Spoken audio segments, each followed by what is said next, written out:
Orange County, southwestern Durham County, northeastern Chatham County until 8:30 p.m. At 7:40.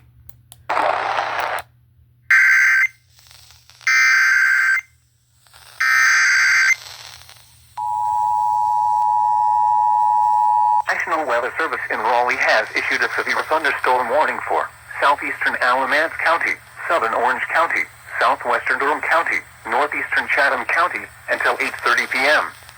At 7:49 p.m., a severe thunderstorm was located near Carborough, or near Chapel Hill, moving southeast at 15 miles per hour.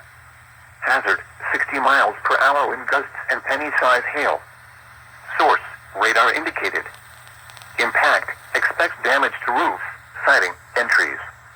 Locations impacted include Durham, Chapel Hill, Carborough, Crosswinds Boating Center, Crosswinds Campground, Parkwood, Sutphen, Jordan Lake State Rec Area, and Bynum.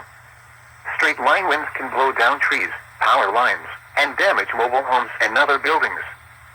Seek shelter in a sturdy structure until the storm has passed. Stay away from windows as flying debris generated by damaging winds can be deadly. Frequent cloud-to-ground lightning are occurring with this storm. Move indoors immediately. Lightning is one of nature's leading killers. Remember, if you can hear thunder, you are close enough to be struck by lightning. Repeating, a severe thunderstorm warning has been issued until 8:30 p.m. for the following counties in North Carolina: Alamance, Chatham, Durham, and Orange.